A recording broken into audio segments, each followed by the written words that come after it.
Yo, YouTube, what's going on? AJ here, back at it again with another video. And in today's video, we're going to be going over the top 5 things I want to see when patch 2.0 comes out and throughout 2.0 until we hit 3.0 of Wuthering Waves, because I feel as though Wuthering Waves 1.4 is going to be the final patch of the 1 points, because it feels like we've wrapped up kind of the main first area of the story, and we're going to be venturing on and moving forward with the story into 2.0 after 1.4. But first and foremost, if you like the content on the channel, make sure you hit a like, comment, and subscribe. Thank you guys so much for the support. We're trying to be a top Wuthering Waves creator in this space. We're trying to get to 10k.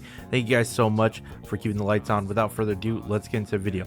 All right, guys, so this is going to be my top 5. 5, 4, 3, 2. I feel like should be able to get into the game from versions 2.0 when that patch does drop, when we get in Wuthering Waves, to by the end of whenever their 3.0 comes around, which is a while, guys.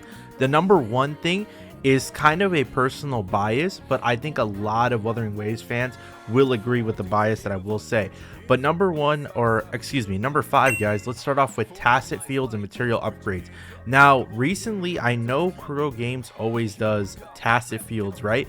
With the double Tacet fields for a week, double materials like they normally do, which we always like, and it's always nice when you're building up characters and multiple characters, or if you're interested in building up another team or a unit. One thing that I've just talked about Kuro Games should already do by now, rather than doing the double materials, what we get as double materials from the Tacet field, I feel like that should be the standard. And then if they want to do the double material events, you know what I mean, they can slap that on. I just think it would be a better quality of life. I think we would get rewarded more whenever we're grinding the Tacet fields. I think it just makes it easier and not, you know what I mean, we're not sweating it too much, or we're like, damn, I got to do it again, or I'm out of Echo EXP or something like that. You know what I mean? Of course, if you're managing your materials really well and you're only select few characters that, oh, I want to just this, you know what I mean, build up that team, then I'm sure everybody's accounts are in a different spot, guys, whether you're a light spender, free to play, or a whale, you know what I mean? But I just think universally, I think no matter what category you fit in, the Tacet field upgrade would be huge. The fourth thing I would like to see on my list, and this one's an interesting one, because the map I think will get bigger in version 2.0, obviously releasing a new area and stuff like that, I would eventually like to see a vehicle / mount. Now, I don't know how they could go about this, right? If people don't want flying because it makes the world feel smaller or fast, they could do a bike. I mean, we could just have something on the side where they're like, hey, Zhang Liao created XYZ, and now we get this like cool bike that we can ride around the map with, go around, just have fun with, just, you know what I mean, little cool exploring mechanic. Or if they want to make it so that we can ride Jue, I would be down. I know the dragon's really big, so obviously I think that one's the most unrealistic, guys, but definitely we have seen with Shorekeeper, you know, the little butterfly, you know, they're trying to add little traversal mechanics into characters, and I just think that a free bike that we can unlock from an event permanently or something like that would be fun. Or not even an event, I guess they can make it permanently part of the story if we were to explore around and if that next area is getting big.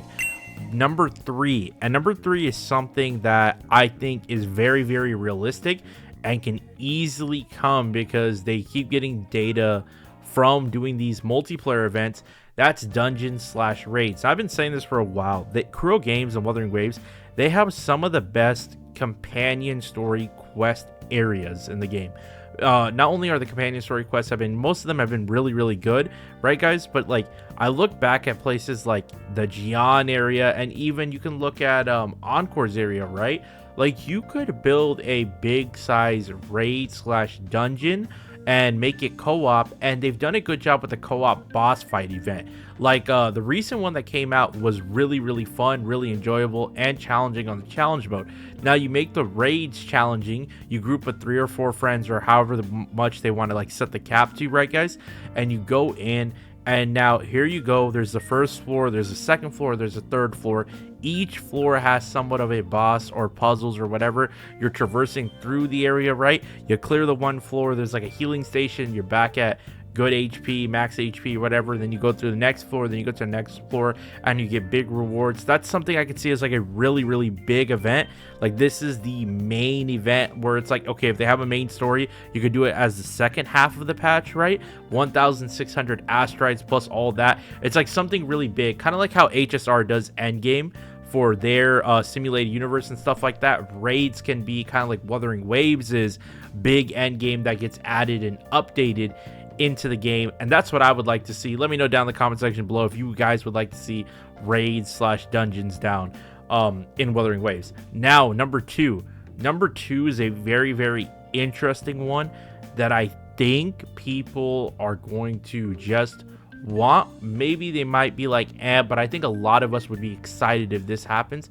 That's a echo substat selector.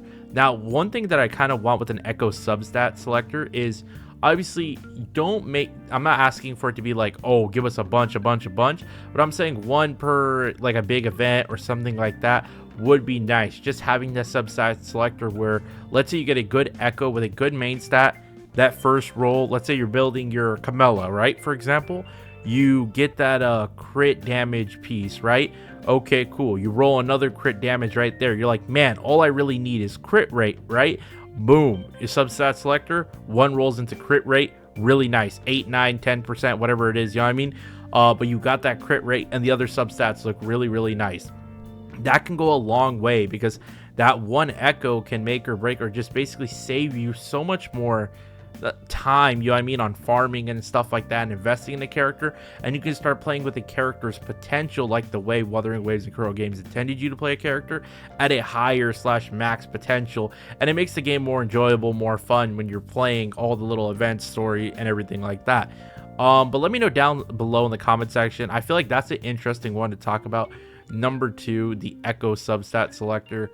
But yeah, guys, I think that would just be a huge quality of life change if they Kuro Games and Wuthering Waves had done that. Number 1, and now this is my personal bias, keep that in mind, guys. This is my, this is the one that's least likely, but I would just be very excited and thrilled as a fan of Kuro Games and Wuthering Waves if they did this, is if they were to release a character, or during the 2.0 before 3.0 ends, you know what I mean, if we were to get either Geshu, Lin, or Scar. Now for me, guys, I like both of these characters a lot, but I am on team Geshu Lin so much. I've been wanting to play with the character and pull with the character for so long. His sword is crazy. Dude, he has even the artwork when we first saw him, and just everything, even in Gion's trailer. I know a lot of people don't remember that in the end of Gion's trailer, the back end, he's there. Gion's having visions of him. He's got this huge black sword, purple black flames, man. I just would want to see how Kuro does a character like that, the in-game movement. Is he going to be fast? Is he going to be medium type speed? How crazy is he swinging? What are his abilities going to look like? What's an ultimate animation going to be? How are you going to change it up from the DPSs we currently have? Or is he going to be kind of the same as one of the archetypes of DPS we have, but you're going to added some new gimmick to it or something like that? All in all, I want to see these 5 things come out in Wuthering Waves, not by 2.0, guys, but when 2.0 starts, before the end of 3.0, just within the 2 points.